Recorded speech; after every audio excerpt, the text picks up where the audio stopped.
Hello, students. I hope that you all are having a good day so far. Today, we will be learning about a very interesting topic. So, I am going to share my screen now. Make sure to have your papers and your notes out, okay? So, now, today our objectives are to 1. Define the terms of MEDCS, LEDCs, urban, rural, urban sprawl, and urbanization. 2. Explain the positive and negative effects of urbanization on the rural and urban settlements. 3. Provide push and pull factors to leave or move to a rural or urban settlement. So we see that we have a new setup today. It's very interesting. So we're going to view it as though we are using our computer and searching on the web, okay? So today's topic is urbanization.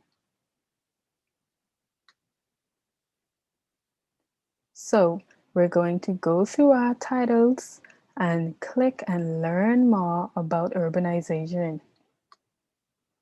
So firstly, what is urbanization? Urbanization is a population shift from rural to urban areas. Urbanization is also a process of urban growth which leads to a greater proportion of people being concentrated into towns and cities. Okay, and in class we learned about two types of settlements. Two types of settlements. I would like you to please write this answer on your document that you have. I'll give you 1, 2, 3 seconds to come up with your answer, okay? So, two types of settlements that we learned about were urban and rural settlements, okay? And we know that urban settlements consist of towns and cities. So, that is where we get the word urban, urbanization. So, although towns were important in early civilizations, most people tend to live and work in rural areas. It was not until the rapid growth of the industry in the 19th century that large-scale urbanization began in parts of Western Europe and North and Eastern USA. So, what are MEDCs and LEDCs? So, we're talking about development.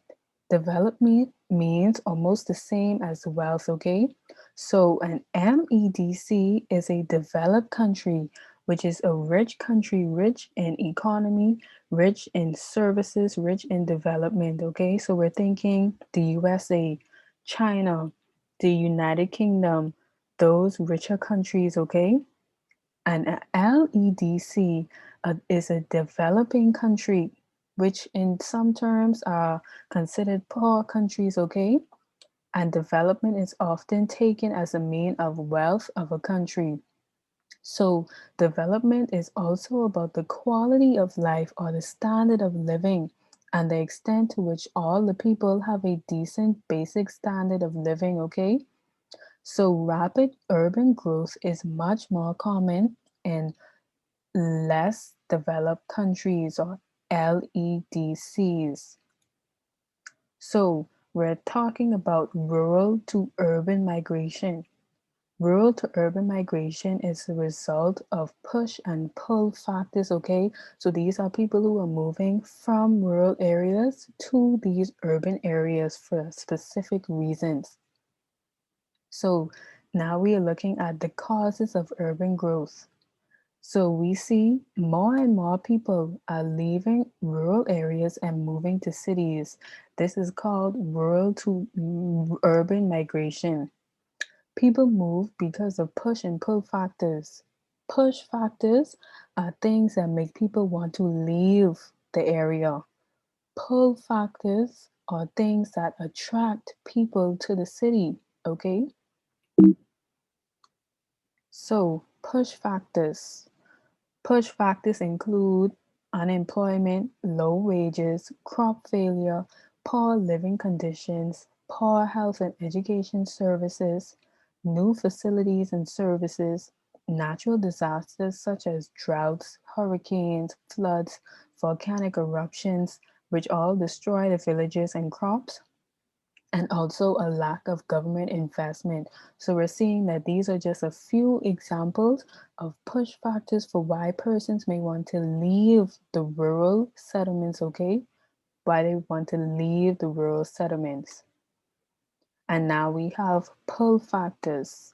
And pull factors are what attracts persons to the cities and towns or the urban areas. More jobs, higher wages, better living conditions, better education and health services, better facilities and services, attracted to the bright lights, all of the fancy things that the cities and the towns offer.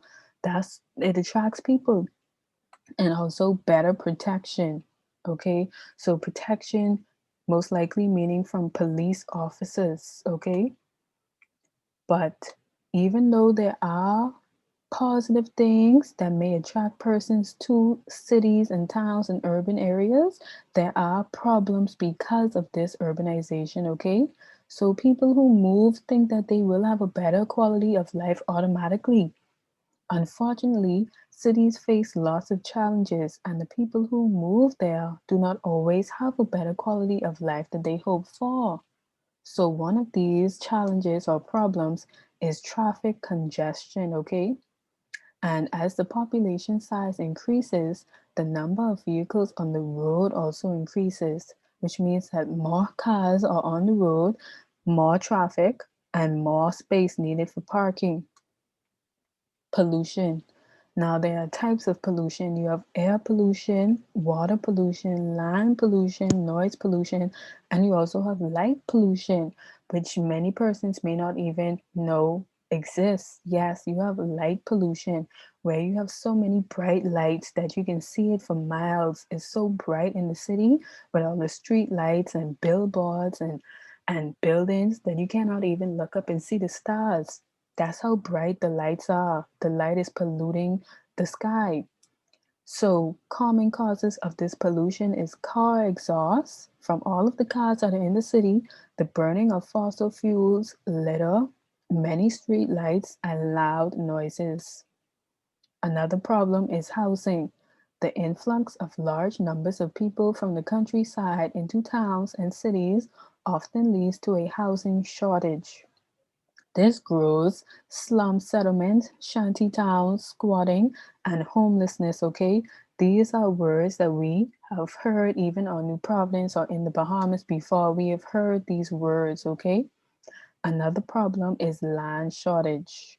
In many towns and cities, there is a great competition for space, especially in the commercial center. This leads to a very high land prices in these areas. So areas such as your CBD, remember we learned about the different zones in urban settlements. CBD is the zone 1. The price of living and buying buildings and land is high, okay? So as a result, you have something called urban sprawl. And urban sprawl is the result of the spreading of a city and its suburbs over more and more rural land. So you are seeing that your CBD and your suburbs are going further and further and further into the rural land. And these farming lands and these lands of those persons who live there are now getting overtaken by these houses and buildings and cars and roads. Okay. So another issue is overpopulation. This results in a very high unemployment rate. It also leads to extreme poverty, which contributes to the high crime and other social ills that you find in the cities, okay? So we're seeing that in cities, even though there are push factors to move away from your rural town, there are also push factors for you to want to move away from the city. So it goes vice versa. You have counter urbanization, where persons want to move from the city and go to your rural settlements, the same rural settlements that those persons are trying to leave. So you're seeing there are push and pull factors for each way, okay? So I hope that you enjoyed this presentation and I hope that you learned a lot about urbanization.